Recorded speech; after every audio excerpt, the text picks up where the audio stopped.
I'm Julian Leuthold with Get Global. I'm the founder and CEO, and I'm being joined today by two very experienced deal makers and folks in the M&A and private capital raising space. We have Benjamin Bidlack, who is a longtime executive, having served through Southeast Asia and North America, focusing a lot on brands and the marketing and outward-facing side of companies in major parts of his career. I'll let him explain a little bit more about that. And we also have, and he's joining us with NMS Consulting, which is a super interesting firm that's, well, we'll get more into that later, but it's it assists clients in sorting out a lot of the issues that they have before they go to raise capital, but it's also strategy and other items that we can get into a little bit later with Ben's feedback. We also have James Robinson, who is from Herbert Smith Freehills. It's a global law firm with special strengths in Europe, Asia, and the Middle East, and parts of Africa. He has spoken at Get Global before, and he has been a partner of ours. He's a really interesting guy, and we're going to get into so many interesting things with both of these speakers, including M&A, raising capital, and a few details on some topics that I don't think get enough notice or discussion, one of which is CFIUS, which I think a lot of folks in the United States, depending on their industry, get scared about. So, Ben, say hi. Hello, everyone. Welcome. Thanks for joining us. As Julian mentioned, my career started in management consulting. Well, first a stint with Wells Fargo back in the 80s, 8 years with Wells Fargo in different roles in marketing. And then I made the shift to management consulting, working for Booz Allen, first in Singapore, and then Accenture in the US, and then moved into independent management consulting with a number of former McKinsey and BCG partners. And then the last third of my career has been in brand strategy consulting. So how do we translate business strategy, i.e. what's our value proposition, sort of in black and white, into a brand that really connects with not just our customers and our staff, but prospects and the market at large. And where that comes to play in our discussion today is when there's some kind of financial event, an M&A, a purchase, an acquisition, a raising of capital, a going public, any of these large, a merger, a roll-up, getting into the private equity kind of realm, how does a brand and in a larger sense, how do intangible assets affect the value of that company? As we'll talk about, there's the traditional EBITDA performance measures and valuation methods, and those are important, and those can be done in parallel, in addition to the intangibles calculations, which are a relatively new area, but as we'll see today, it's also the preponderance of value in the S&P and in all public companies throughout the world. So pleased to be here. Thanks for inviting me, and I'll pass it over to James. James, hi. Thanks, Ben. Hi. So quick intro to myself. I'm a lawyer based in New York, but as you'll be able to tell from my accent, I'm not originally from New York. I'm from the old York in England. I've been with my firm now for about 20 years, based in London, as well as out in Asia for 13 years, based now here in the US, supporting our US clients as they get global. So a very appropriate forum in terms of working with Julian. My personal practice is on transactional work. So that's supporting US companies as they enter into joint ventures or acquisitions or raise capital from foreign investors in particular. So there's always tends to be a cross-border element to the work that I do. And obviously in terms of today's topic, very relevant in that the market has changed quite dramatically in a very short period of time. So in terms of describing what the new normal is like, we'll try and cover a little bit of that, but it is still evolving. But there are certain themes from past experience and seeing how current deals are being treated and current capital raisings are being treated that we can hopefully, between Ben and I, share with you. Excellent. So what I want to do is tee up the conversation a little bit. And you'll have to excuse me, we track our Slack channel as the whole conversation goes on. We do this for seeing comments that roll in and for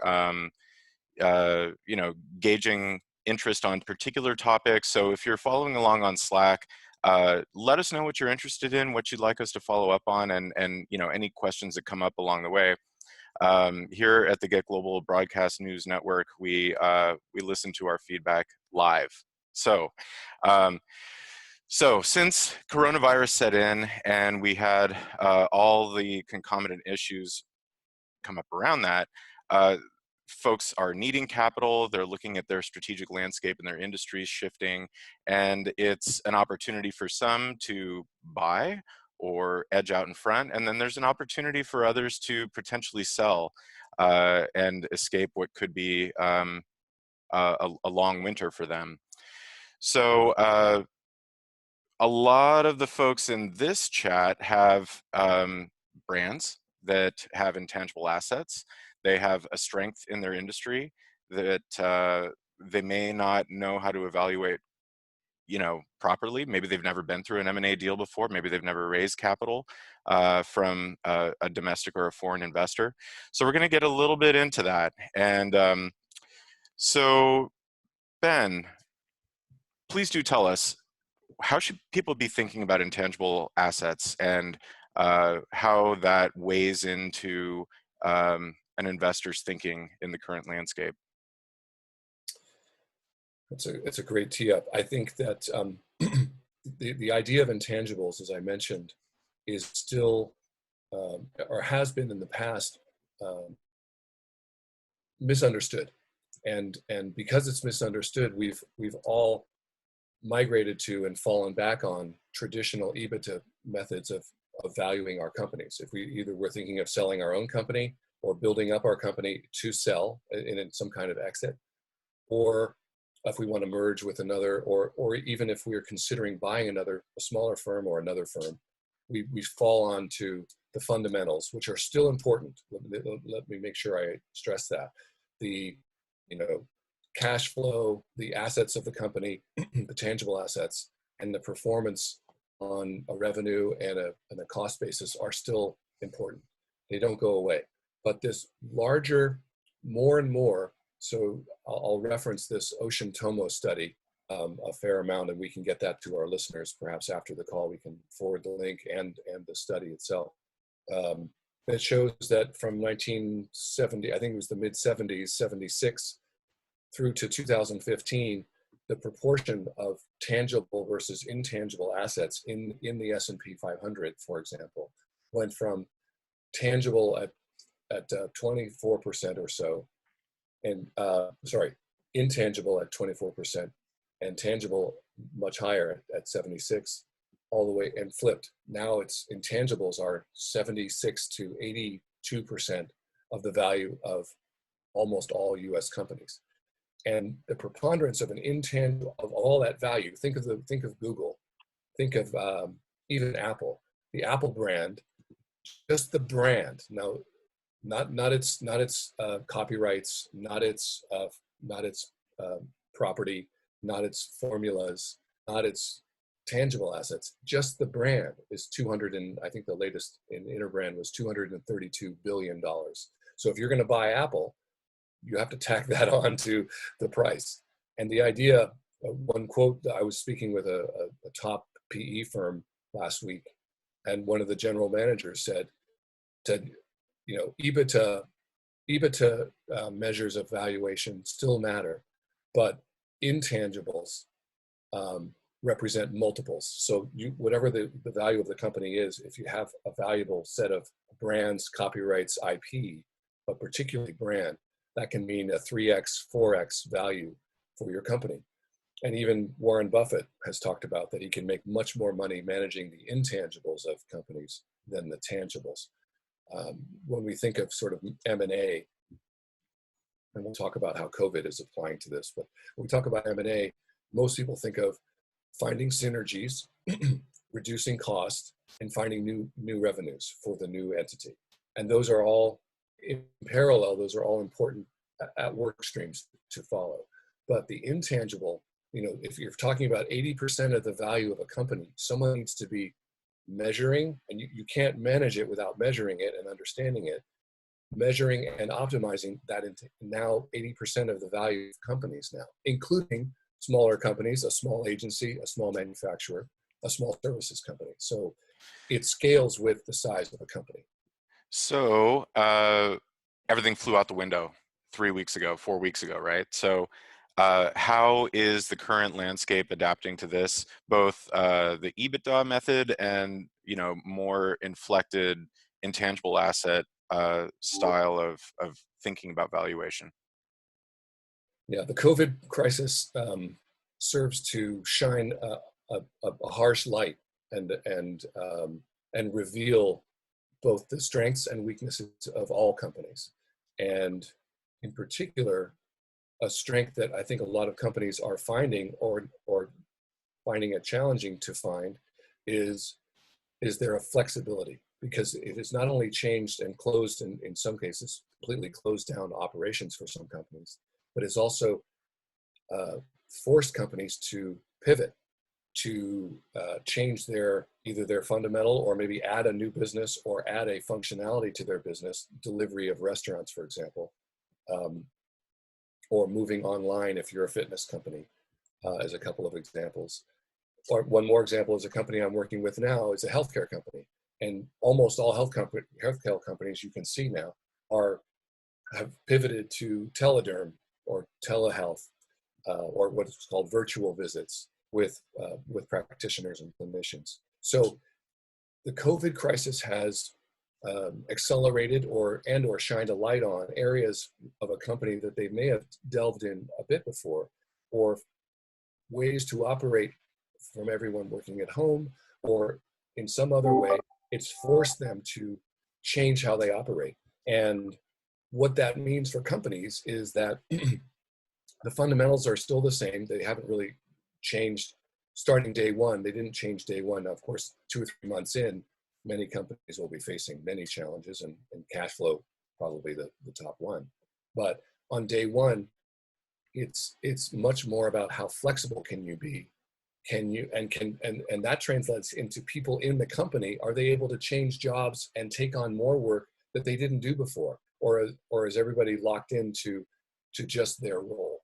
So on a company level, are you flexible, and can you ride this storm out?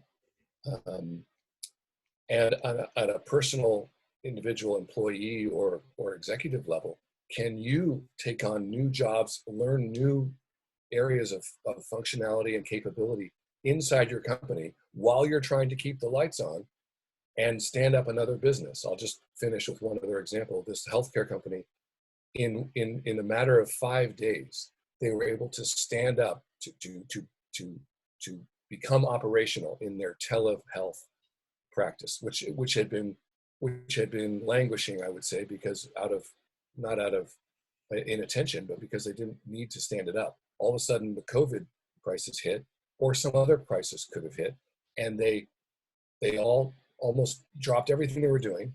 Everyone took on jobs that they weren't their usual area and learned. And they had to figure out everything from legal, and we'll have James comment on this, I think, further. They had to figure out the legal ramifications of operating, of treating patients via telephone or video. They had to figure out the insurance policy and regulatory sides, all within, and they did it within 5 days. And the doctors weren't used to doing that. They had to figure out their own personal technology setup. And it was 5 or 6 days they had their first appointment. And now it is a viable, in fact, extremely valuable, probably the most important source of revenue during this crisis. But that was because they saw that They had to close their centers. You know, their business was built on in-person treatments. They had to close their centers and stand up an entirely, what is essentially a entirely new business from scratch. And I think a lot of the listeners on the call have similar business or are being forced to rethink and take on more to just to survive. And so that's just one example. James, I'm Big time, I'd love to folks. hear. Ingenuity is an intangible asset. And it matters, right? I mean, a lot of folks are going to be judged by how they handled this moment, and the people who reacted quickly and got their act together are going to be rewarded, I think. Um, it took us about 5 days to launch the COVID Response Network, by the way. James, interesting Yes. stuff going on with you. I mean, you and I have talked about this a few times, and it seems like there are some interesting new behaviors going on in the M&A space, particularly around the law and how folks are abiding by it or choosing to be a little bit flexible with what's in the contract and so on and so forth. I mean, obviously people are abiding by laws and things, but how they how they interact with their counterparts in another time might be different than how they're doing it now. What's Yeah. your perception on that? Uh, I think that's right. I mean, like everybody, we're all having to be a little more agile in how we do our regular jobs in the new circumstances and new environments. And M&A is no different from that. I mean, I think what I've experienced and what the markets have experienced is there's clearly been a drop-off in M&A, a marked drop-off, something like 50% decline in M&A value just in the last 2 weeks alone. 33% decline in rough terms in terms of number of transactions that would ordinarily be expected to occur. So there's been a drop off in M&A and people are adjusting in terms of how they're getting deals done. I think the two biggest issues, and they touch upon some of the points that Ben has made, the two biggest issues that are affecting it is one is valuation. The historic kind of valuation models are kind of thrown out the window as everyone tries to work out what the values of companies are, both in terms of wanting to invest in them, whether in minority investments or full-on acquisitions. So the difficulty of valuation and trying to go back to what is the fundamental value of the business, and that's where the intangibles comes in, and Ben stressed that point. And I think that is where investors, both private equity and strategic investors, are trying to look to when they're trying to do valuations. And then the second thing is obviously in terms of process, there's fewer auctions happening at the moment. It's difficult to run auctions. Everyone thinks you can do it all online.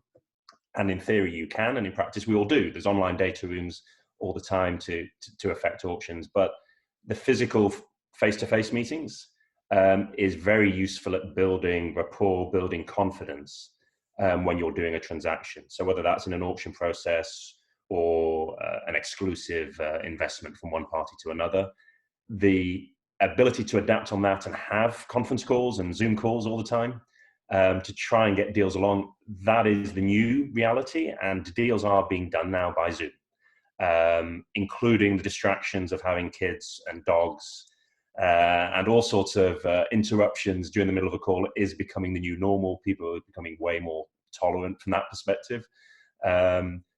So the process is changing slightly, but the bottom line, I think, really goes back to valuation. That's the key hurdle in terms of M&A deals.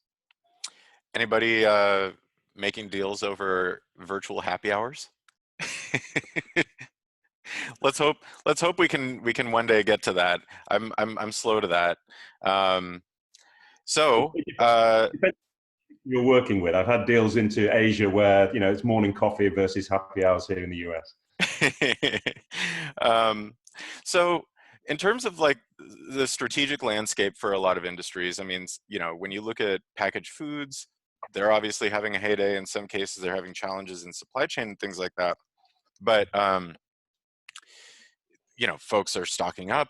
We know a few companies that are just struggling just to keep things on the shelves, and they've got people working in their facilities around the clock. Others not so lucky. On an industry basis, what would folks, not necessarily calling out specific industries, but on, folks looking around in their own industry, what would be the signals that people can use to understand their own strengths, their own vulnerabilities, and start to develop a sense of how they fit into the current landscape? And by this, I mean, there's some folks on here who are not the biggest in their industry, but they don't have overhead the same way that the big companies do. They have a stronger brand. They have a special niche. There are a variety of factors that make them actually pretty interesting as either investment targets or acquisition targets, or you know pivot cases. So what are your feelings on this, Ben? How should companies be thinking about themselves? It's a great question, because it's thrown, as James mentioned, all boats and will sort of rise or fall with the general atmosphere of M&A, let's say. But within that tide, within that that rise and fall, you can still stand up and get some advantage from a brand standpoint vis-a-vis your competitors or your peers. It doesn't have to be a direct competitor. It could be, all healthcare companies, and even healthcare and wellness, for example, a gym. So what companies I think should take the time to do, and it doesn't have to be, you can do it in one day if you focus on it, is almost what we do at NMS or many other firms, including McKinsey. You do a mini study of what in this case, it would be a brand study, which includes three main areas of research. You need to understand your own company strengths, some of which are latent because they've been brought to the surface by, let's say, the COVID pandemic. But you still have a core strength, a core purpose, a core set of capabilities and advantages that you've gone to market with up till now. So you'd want to get a catalog of how that's been expanded or changed based on COVID, right? And when I say get a sense of that, I mean articulate that, write that down. It all sounds, and I know most companies, I think, have a false sense of shared purpose, we all think our brand is the same thing. We all think we stand for the same thing. The truth is, it's not always the case. So you have 15 versions of what our company is. But this is a good time to circle the wagons and get it written down on one slide or in 2 pages, what we stand for, especially what our core capabilities are in the face of this pandemic and how that may have changed. So that's 1. 2 is, what are our competitors and peers saying and doing?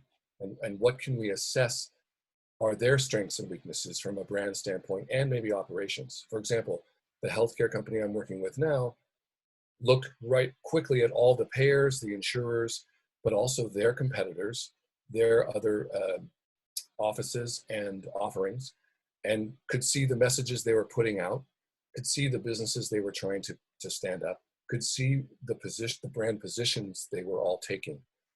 That should help you tune your message and your next steps. It doesn't define you. We don't let the competition define us. That comes in step 1. Who are we? But the step 2 is, how should we, knowing that our competitors are putting these messages out into the world of our shared prospects, people who are not our customers yet. How can we first clarify our position, perhaps a new expanded position, and deposition them, you might say elbow them out in the process in one fell swoop.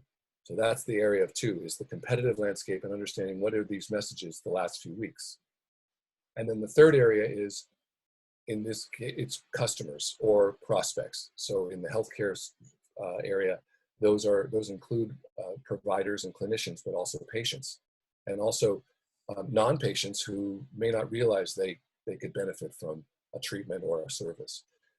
And so you need to get close with what are people worried about? Yes, everyone has an overall raised anxiety level with the COVID crisis. And that will continue to ride along even as we start to open in phases or in certain areas of the world or country. That will still be an underlying anxiety. But they still are buying things, as you mentioned, Julian. There are companies that are doing extremely well. Delivery companies, Amazon, paper product companies, firearms companies, companies that happen to benefit from selective hoarding, but also other companies that are more out of the limelight that are benefiting in this just by luck. In a sense, I don't mean to characterize that they're lucky only. They're strategic as well, but some industries are getting a lift because of they happen to provide something that's really valuable or available or easy to serve. So those three areas. So for example, we're going to be talking with 100 different patients and prospects. Individual interviews. You can call them up. You can send them a quick survey on using SurveyMonkey or another quick, easy service, and you all of a sudden you will start to see what are their top concerns and how do those line up with what you say about yourself, and tuned by, modulated by the various competing messages that are out there. And you've basically done a little mini brand study. You've done a little mini rebranding.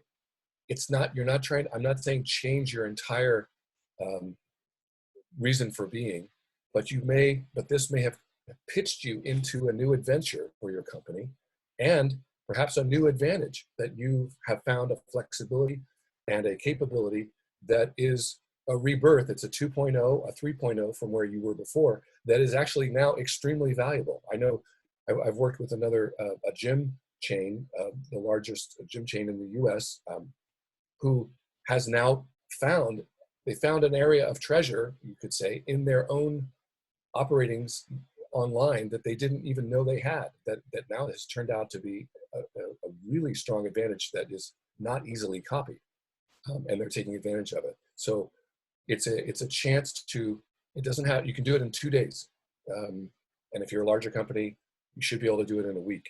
That you can say, let's research these three areas. What does that now say to us? How should we then do a mini brand? I'm not saying you have to change your logo or change. You may want to refresh your logo, but how does it change your what I would call your brand strategy, your messages for the world? And that will help you lift just that much more above your peers and competitors once we see the end of or the phased end of this crisis. James, what do you think about that, and especially also like the strategic landscape that folks are thinking through from your vantage point, particularly in the cross-border space?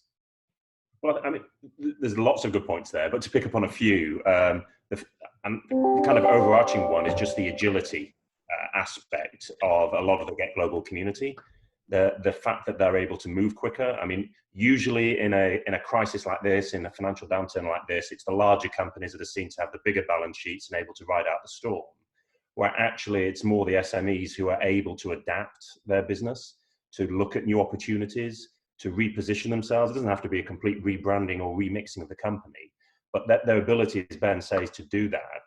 And it doesn't have to be a huge exercise. Often if they're in the right zone anyway, and especially because of the size, it's relatively easier to do that repositioning. I mean, I think from the landscape, from a legal perspective, the first series of questions all the lawyers are having were the kind of firefighting questions. What are the immediate things I need to do to preserve, just to stabilize the business? And the kind of three biggest issues there, and I mentioned this in terms of an M&A context, because this will come up in any diligence exercise you're going to do for an investor or on a transaction.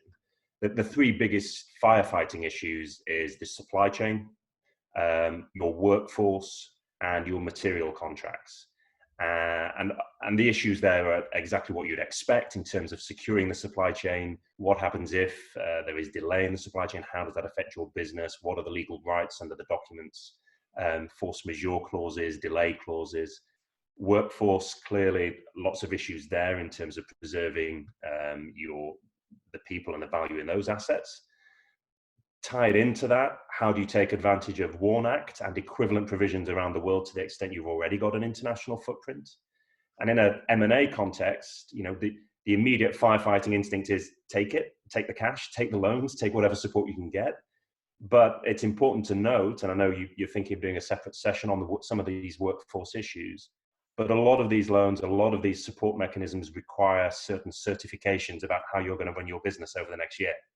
So if you're contemplating doing transactions, doing partnerships, joint ventures, selling, closing, expanding, you are then going to be bound by some of these requirements of taking federal funds. So firefighting is what it is, but you need to look beyond once that fire's put out as to how that is going to impact your business. And then the third aspect was the material contracts and termination rights in terms of your customers as well as your suppliers. So similar to the supply and distribution chain risks in analyzing your business. So the first set of issues are those firefighting issues, but those are still key. The second is then, as Ben says, to look at what the opportunities are. And here again, agility is going to be key. You know, there will be situations where you think we can reposition our business slightly. The question is, do you have the skills or the assets to do that? And even if you don't, who are the partners that you could work with?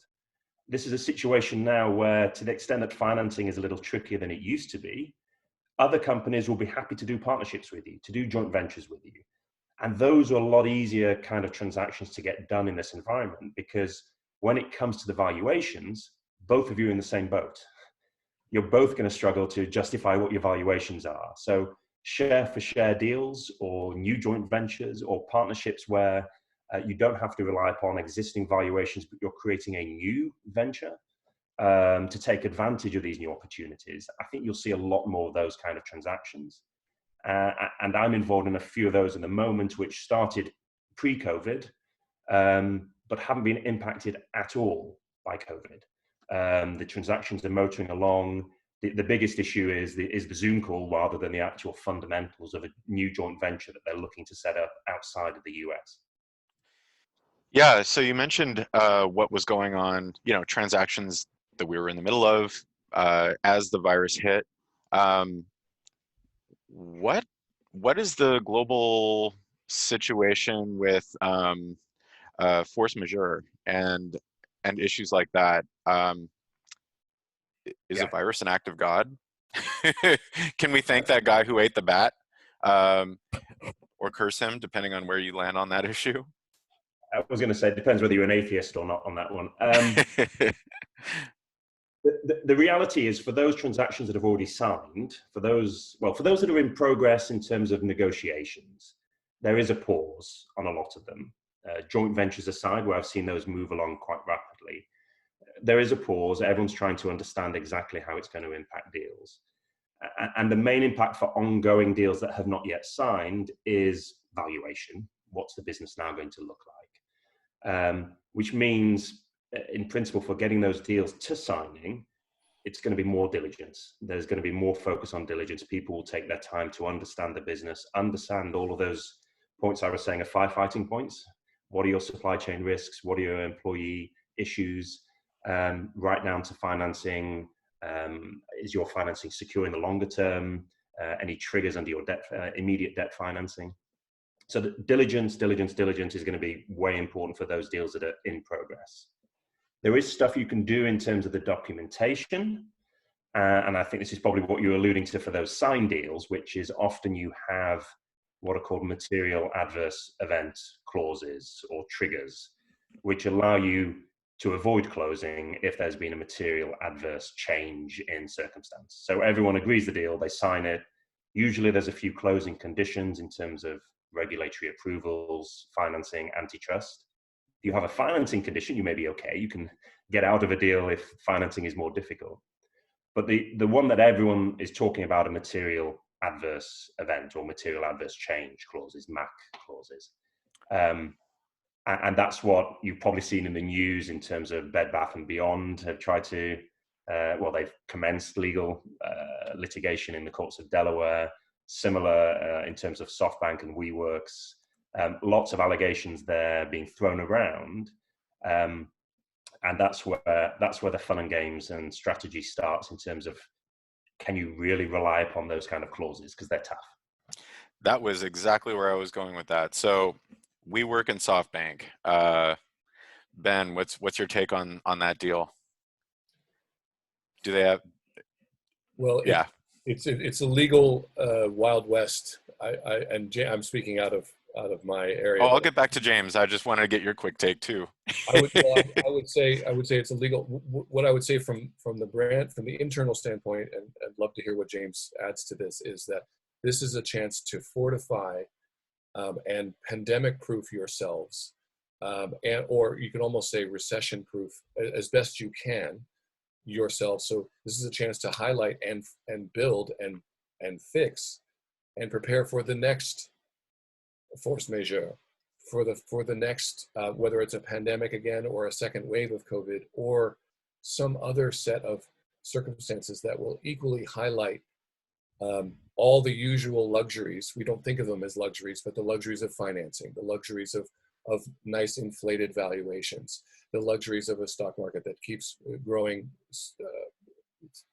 perpetually, or seemingly perpetually. I know we all love that in one dimension, but it's also or just even a financial crash of some kind or correction it's not caused by any particular thing. The companies that I know have, and I'll just mention one other item, the companies that I know have all of a sudden, they're caught a bit naked, showing that they're quite tied to, and they're only living month to month, or they're living quarter to quarter, or as soon as a pandemic happens again or another wave, they're going to have an equal crisis again. And they have stopped and made a priority to rebuild and go down to the basement, clean up your basement, be ready for this kind of thing again.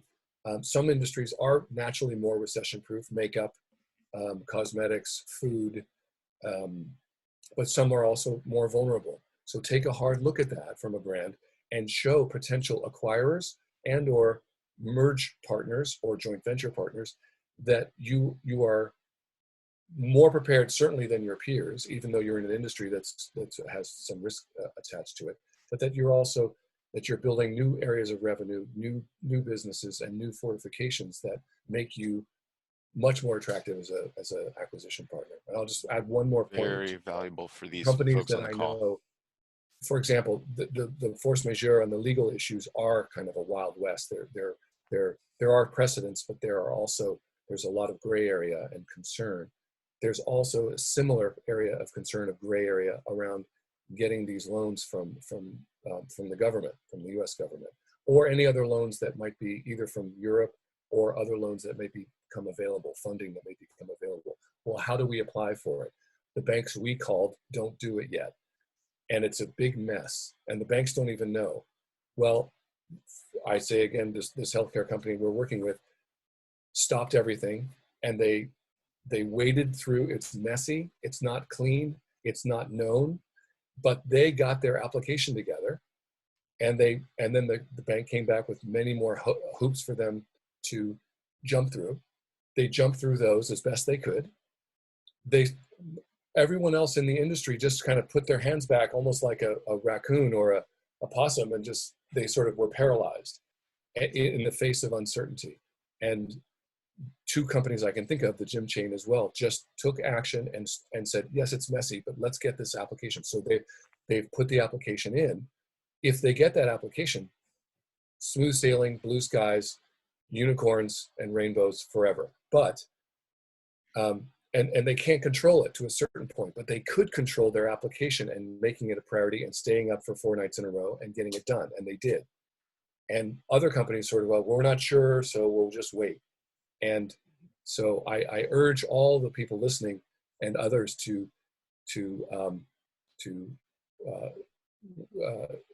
have less tolerance in yourself for just sort of being paralyzed, and just start.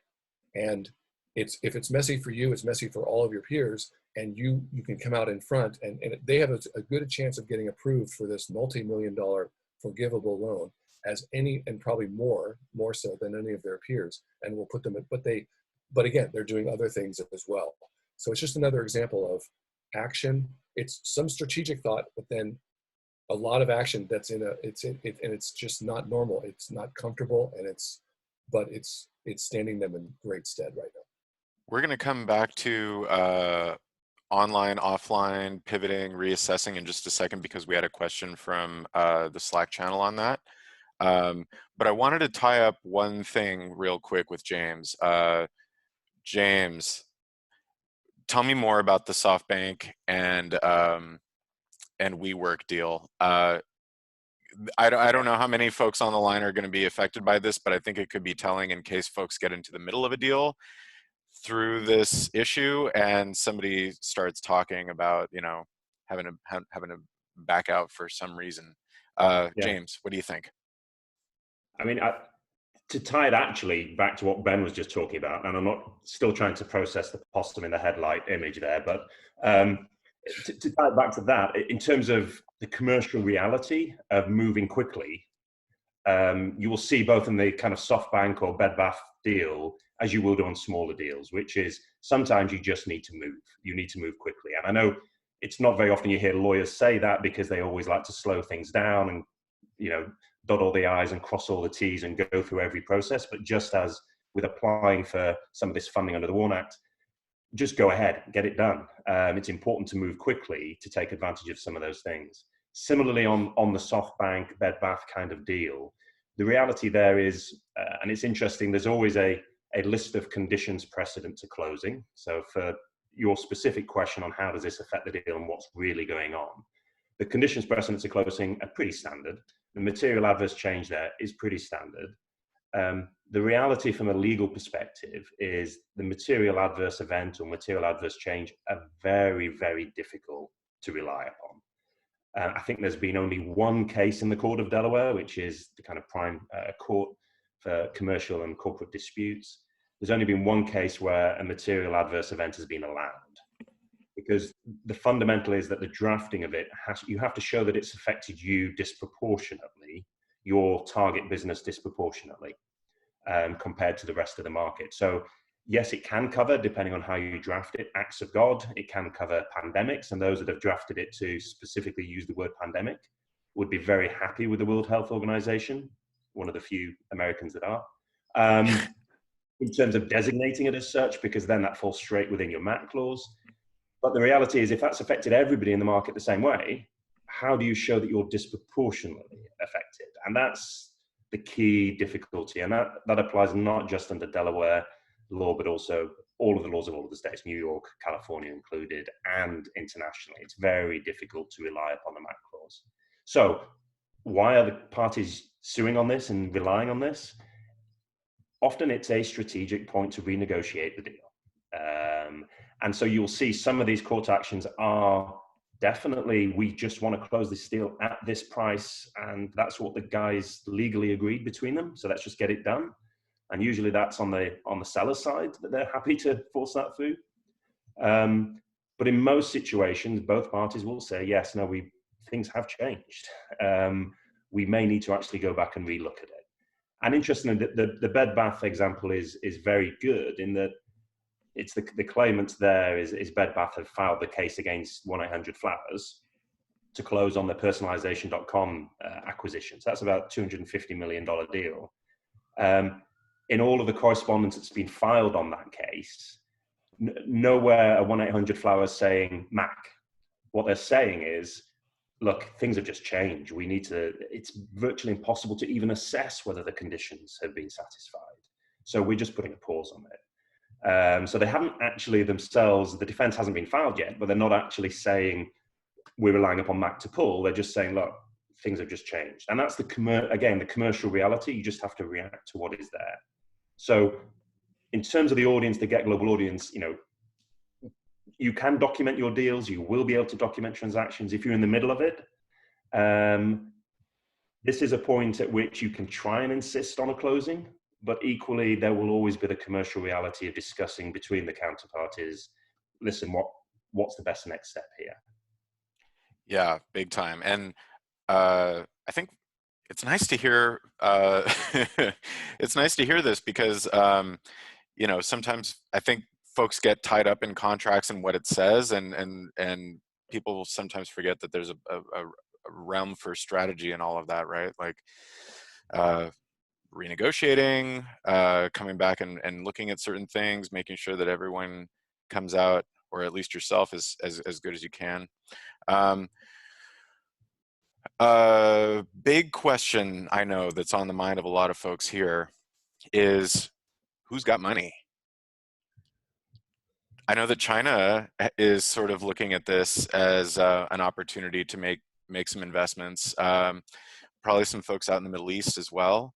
What would you guys say about all this? Who are you seeing being a little bit aggressive, um, perhaps seeing their moment, and how do the folks on this call go and find them? James, let's start with the global, and then I'll give a limited view for what I've seen in the U.S. Sure, sure. I mean, the two main areas are private equity. Got a lot of dry capital, so they're coming up with more interesting structures. You're seeing that a lot, and I'm sure Ben can pick up on that because a lot of his clients are in that sphere. The other aspect is, as you say, foreign money looking for investment opportunities, and in particular China, who are coming out of the COVID situation ahead, just timing wise, recovering quicker than the rest of the world. Plus the eternal advantage of having strong government funding, financing, support to go and make most of the opportunities that are out there. So in an uncertain time, we are seeing a lot more interest, and certainly my colleagues from my Beijing, Shanghai, and Hong Kong offices, they're the ones that are calling me most in the last couple of weeks with potential new transactions, looking at new opportunities here in the US. And that is not just in terms of acquisitions, but also minority investments. So that's why I'm seeing the money coming from. As you mentioned, Julian, the key issue with dealing with that is CFIUS. And for many of the Get Global community, often you hear about CFIUS in the multi-billion-dollar transactions, or you think about it in terms of defense transactions, aerospace, or major technology or telecoms companies. And the key thing for people just to be aware of and have on their radar is it applies across all different kinds of sectors, not just full acquisitions, can include minority investments. Even it used to be that there was an unwritten threshold of 10% and more would be covered by CFIUS. Now, expressly in the new legislation that came out in the last couple of years, it includes transactions below 10%. So if you're thinking of raising capital or being acquired by a Chinese company, certainly being acquired, CFIUS will come into play. But even taking on additional financing at this point, if you're taking any minority stake and giving access rights or sharing technology, and again, cross-sector, this will apply. So you'll have seen transactions in the online dating apps, in healthcare, technology apps as well, where Chinese minority investments have been unwound by CFIUS. And just to explain a little bit about CFIUS for those who are hearing about it for the first time, that's the Committee on Foreign Investment in the United States. It's run out of Treasury. It's an interagency committee that looks at deals where foreign investors are investing in the United States. Used to be primarily about strategic industries or defense, security related issues, but now it's including all kinds of stuff that's been widely broadened out over the last what was it, last year, May of last Yeah, no yeah 2018 regulations coming out. 2018. Yeah. And so that can include lasers. It can include anything that has personally identifiable information. It can also include real estate, anything within a certain amount of space from a particular site that the US government owns or that's deemed important in some way or another. So don't want to get too much into that. We'll probably have a separate call about it. There's a lot of folks worried about it, thinking about it. We actually know some folks at CFIUS, so we might be able to bring them onto the Zoom chat. But yeah, so that's a big deal, and Grindr found out the hard way, right? That was an interesting case where they clawed that one back. Hopefully they'll make it out of that one intact. I think they're going public, right? As a Yeah. And the other thing to note with the current environment in COVID and how that's impacting CFIUS is across the world, there are equivalent regimes, foreign investment review regimes across the world. The Europeans have been very quick to say, in the current climate, companies may be willing to accept money quickly and desperately. please be aware we will still be enforcing the foreign investment review, especially thinking of China and especially thinking of sensitive technology or data. So the impact on COVID is irrelevant, as it were, for CFIUS. There will still be issues in terms of accepting Chinese cash. Yeah, and this is a trend that we covered with James at Get Global last year. We did a whole session on how this is a new phenomenon, getting much more serious around the world. So Ben, we did have a question around the online to offline transition, whether that's gyms, whether that's event companies, whether that's ticketing companies, anything that has traditionally relied on people actually going places and doing things, restaurants. What are some of the really creative ways that you're seeing folks navigate that space, and any advice on what you're seeing so far? Are you impressed so far? Well, you can think about Zoom. Um, think about Zoom. A month before the virus, or before, let's say, it was widely understood, and all of a sudden, everyone's knocking on Zoom's door to say, oh, not just individuals, but companies all of a sudden need this capability much more quickly. So the companies that actually provide either, let's say, online healthcare.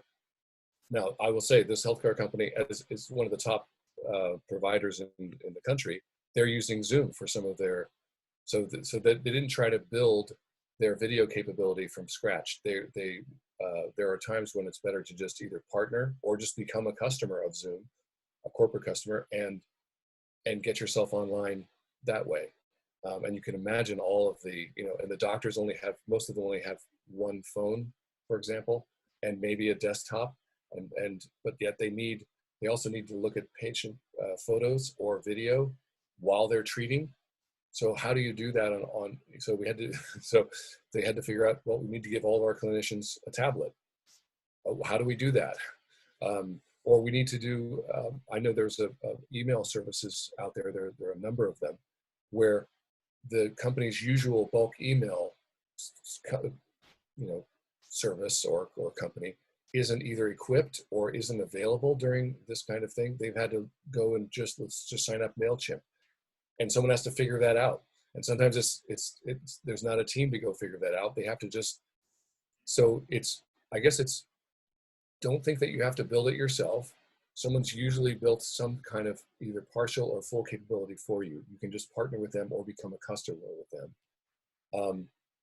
They need, that customer, those providers, let's say email, conferencing, online. In the case of the gym, there are a number of online workout video providers that, and it's not just a question of putting videos up. There are caching issues, there are volume issues, and all of a sudden there's going to be, all of a sudden be 10-fold the number of people, 100-fold the number of people signing into your site. That could crash your site. So the companies that I've seen do that well is don't build what you need. You don't need to from scratch, especially it's not your business. Find people who do, partner with them, become a customer of theirs, and see what there may be. It's not quite bartering, but there's in some cases has been some tolerance for either, as James mentioned, share swapping, or you could say value swapping, where people, even in a PE firm, a couple of the PE firms have let's say they have 100 portfolio companies, and across the spectrum of industries and functions and services they provide. There was no reason why they couldn't keep it in the family, so to say, and reach out to all the customers from all of their portfolio companies and say, here's all of our companies, here's what they provide. You might not know them, but they're your sisters and brothers in a way, in that we're all related through our PE firm. What services can we offer you at a discount, or share value, or even share people and skills to help all of us through this? Now that's a case of private equity. For an individual firm, I know a number of them, and James, you probably have seen a lot of this come across your desk, is some of the typical rental agreements, landlords I've seen. Some of them are just, we have to walk away from our lease, right? If we're going to pay for all our leases, we'll go under in 1 month. We'll be done. So, or we're going to selectively, and so you call your landlord ahead of time. You work with your equipment leasing companies. You work with your other bills and say, can we do 3 months? Can we do a 3-month quick agreement we'll pay in full in August, or we'll do some kind of other financing to help us save our cash flow for the next 2 months, for example. And I have found through various clients that they've been able, that the people are, even landlords who are used to having rent every month, and they don't have a lot of leverage. They can't just say, well, we're going to enforce this and be the big baddie at this time. There's a lot of sort of moral lift to help people, give people a little more leeway than usual. But even 3 months at a time, if it's a big service you're paying for, or a big landlord you have, or a big other bill you have, a lot of those debtors are being fairly forgiving and flexible. And that can help you get to where we either reopen or partially reopen for a lot of these companies that are based in-person businesses. Yeah, I was speaking with an organization that we deal with fairly often, and they are a trade association. They represent an industry where there's a lot of in-person things going on all the time, and they've been noticing that a lot of their members are being way more permissive on the basis that if they were sharks about their contracts, certainly they need the money, they need the sales, but if they were sharks on these contracts and the deals that were made just before the virus hit, that's the last time that person's ever going to deal with them. And that word gets out. I think that in the back of everyone's head, they're all recording, who treated me right, who did the right thing, who would I like to work with again. There's a lot of new alliances being built out of this right now. Who tried harder?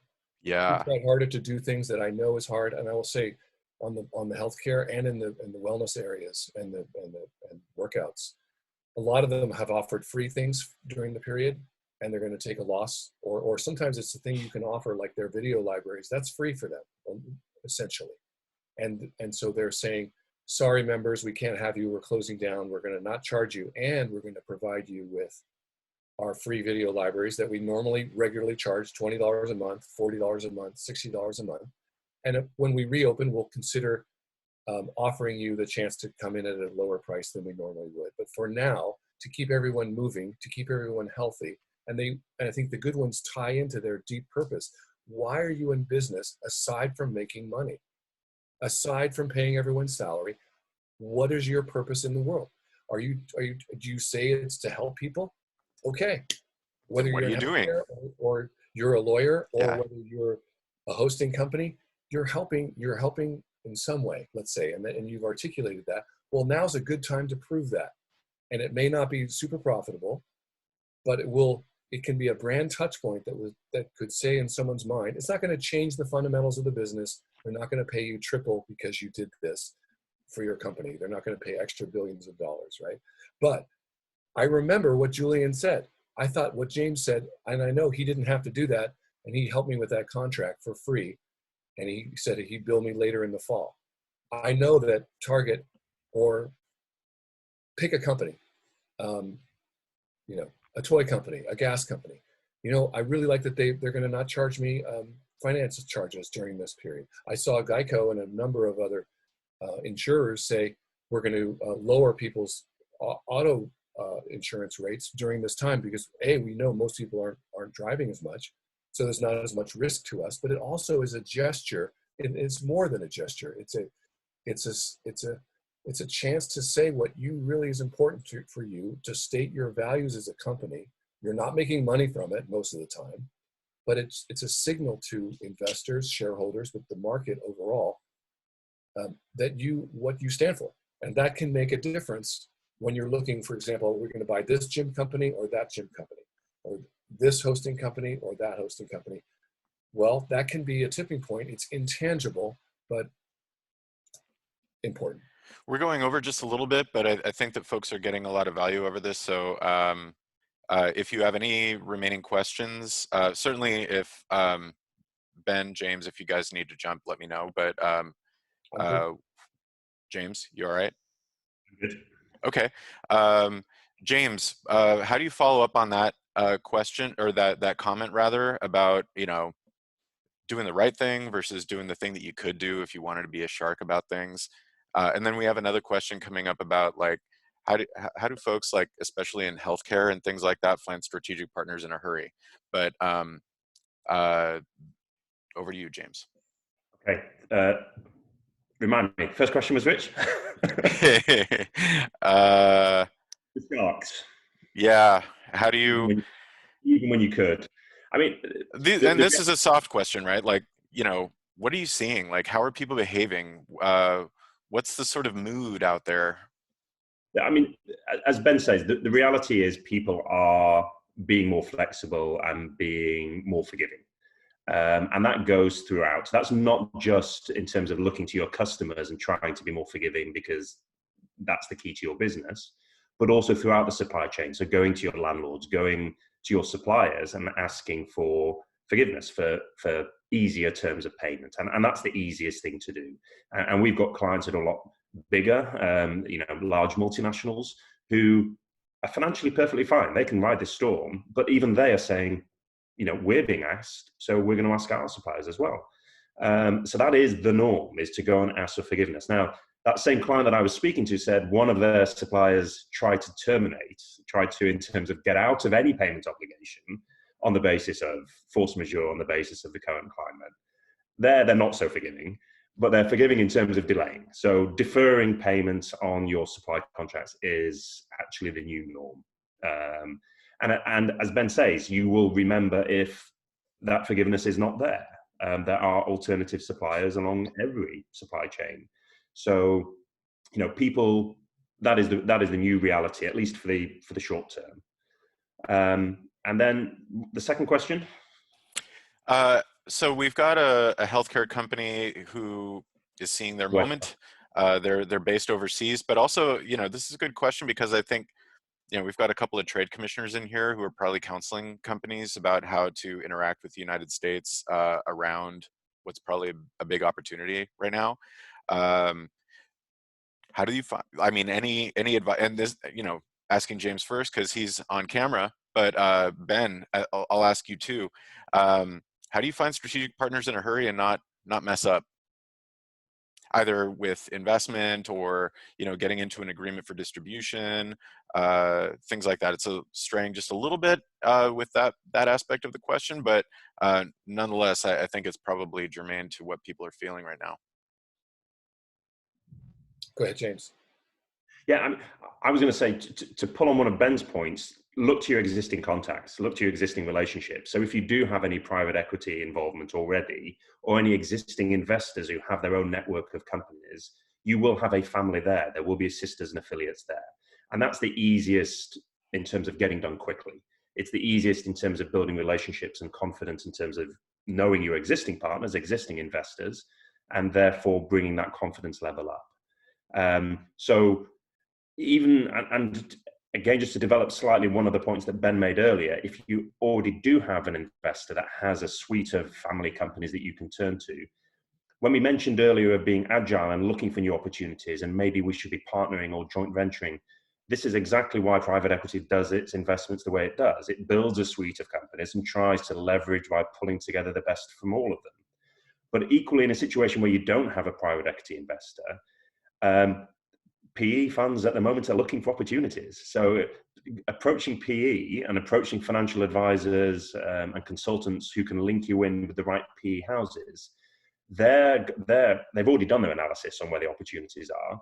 What's interesting for the PE funds now is they're having to think about, okay, there's new opportunities, let's revisit where we thought the partnerings could be and what can we piece together. And it may be that business strategy number 5 in terms of priorities is now business strategy number 1, and we need to get a new member in the family who can service that. So there's always going to be opportunities that way. So I see PE as being central to moving this along pretty quickly. What do you think, Ben? Very well said, James. And I would add to that, there are some PE firms that are using this chance, particularly with COVID, to look for opportunities opportunistically to say what may be available at a reduced price, I would caution that to say it may be a reduced price because they've been revealed to be less strong than they might otherwise look. But I will also say that in two of the clients I'm working with now have just literally cold called a huge company. They didn't have anyone. I mean, someone might work at a mid-level, and they might have had to say who should we call. But it literally the CEO to the CEO, or the CMO, or even a senior exec that doesn't have, not part of the C-suite, can make a call. People are open to, and you don't have to worry too much about it being so perfect as it was before. James mentioned it as well. People are more. I won't mention the name, but it's a household name in healthcare providing, and you wouldn't think that you could propose a partnership. And it was I would even say it was a proposed partnership that was all laid out and figured out ahead of time. It was actually, I would bet that there are synergies. I would bet that there are capabilities that complement each other, and we're reaching out. We'd love to have an intro conversation. It was that open and simple, and not just in that case, but in another case as well. And the company making the overture was not a household name, and so you didn't get all of that sort of reputational and credibility sweep with a reach like that. And it didn't have to be so formalized and heavily protocoled. Mm-hmm. So I think it's much more about person to person, or an actual earnest, genuine openness to talk. Not everyone will say yes to that. Not everyone you'll get a beautiful appointment, with the CEO the next day. But I think the rapport and protocol requirements have fallen away to some degree, even internationally. And some of the clients are in Singapore and other places in Southeast Asia, where it's typically much more formalized and more due diligence, much longer presentations. It's much more, surprisingly, person to person, humanity. And that can be the start of it. And then, of course, you still have to, as James mentioned with CFIUS, there's still regulations in place. We're not just going to go blindly along, but you explore it together, and people are feeling that way about it.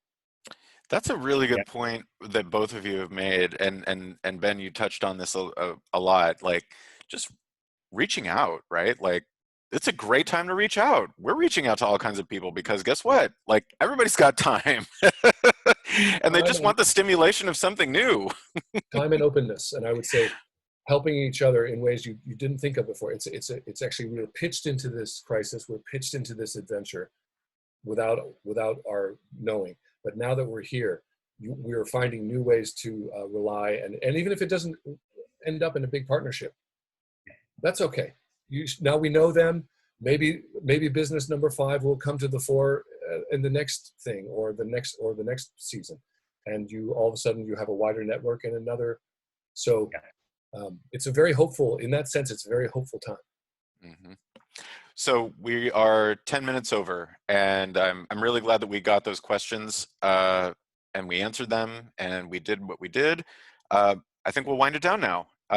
Everybody, thank you for joining us.